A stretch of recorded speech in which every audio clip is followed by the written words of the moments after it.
Oh man, these red lights are just killing me. I can't wait to go home. I'm so freaking tired.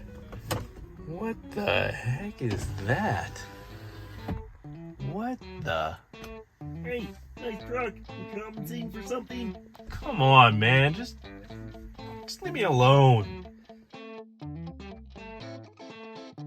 Hey guys, how's it going? So today we're just going to be comparing the differences between a stock 4th Gen 4Runner. This is a 2005. This is a pre-facelift model. You can tell the difference in the grills. And then we have a 2007 4Runner here. And so, 4th Gen... You need help. You need serious help. Generation 4Runners, 2003 to 2009, facelift, obviously 06 to 09. And so, we have a few other differences though, as you can see. The one on the right here, the 07 is lifted. This 4Runner is lifted about 3 inches in the front and 2 inches in the rear with about a 1/2 inch body lift. Over here we have the stock 4Runner. This 4Runner is lifted 0 inches. It has the Xreas suspension because it's a limited, and so that's a hydraulic suspension unit that works in the front and the rears. It's a nice little system. A lot of people replace it if they're going to lift their trucks, of course. On this vehicle we have 265/70/17 tires. These tires are a little bit of an upgrade from stock. You're still looking at a 32 inch tire, as you can kind of see. Fits the nice wheel well there. Tucks nice to fit them. Sometimes you can trim your mud flaps. On this vehicle it's good. Over here we have 33s on this one. They are 285/70/17s. Takes a little bit more trimming, especially with the more offset wheel. We have 1.25 inches wheel spacer on this one. You have to trim the body mount to take off the front. Look at that thing. What the heck?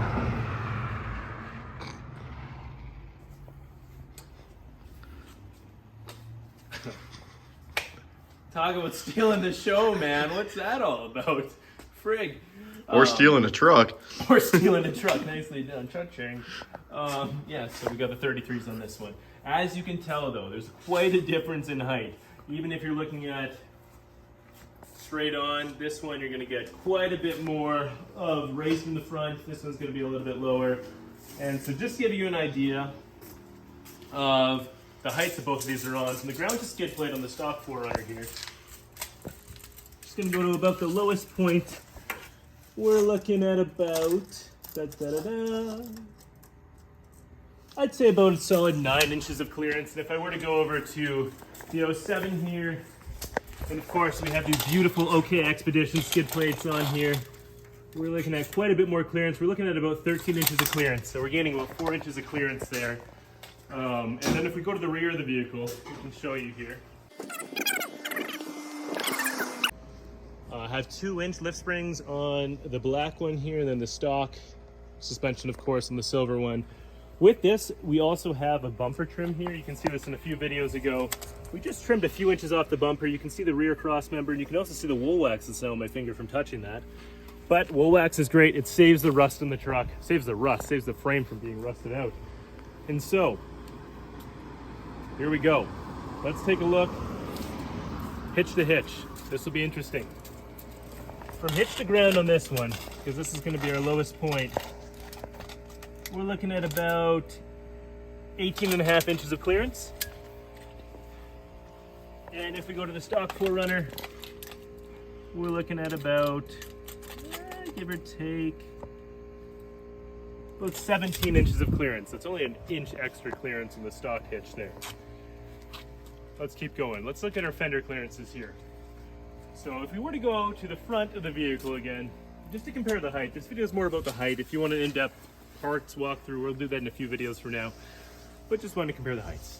And so if we come over here and we're going, let's say, ground to fender, and try to meet the middle of the wheel to the fender, and keeping in mind this is the driver's side, there might be a little bit of driver's side lean. It looks like we're getting about 34.5 inches ground to fender. And if I was to compare, just for the sake of comparison, comparing my passenger side here, ground to fender, we are getting about 40 inches of clearance. Quite a considerable difference. You might be wondering, well, how did we lift it that high? Like I said before, we have Icon 2-inch lift springs in the rear, and then Fox 2.0 shocks in the rear, and then the front we actually have some brand new Dobinson IMS extended travel I love these things. They are brilliant. They ride incredibly well, especially in our washboard roads out in the Water Valley here in Alberta. Fantastic. If you're looking to do it for cheap, there's lots of great companies out there. You can go Old Man Emu. I, of course, would say, hey, if you're going to install a lift, make sure you get a quality one to begin with. I personally recommend Dobinson's. Their IMS packages, phenomenal, well worth the money.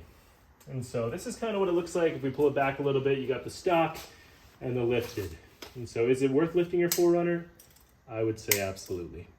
Especially if you do any sort of off-roading, especially if you want people to make fun of you at stoplights. But anyways, guys, that's all for now in this video. Just wanted to do a quick little visual comparison, give you guys some numbers here and what you're looking at for clearances. And that is all. See you next time.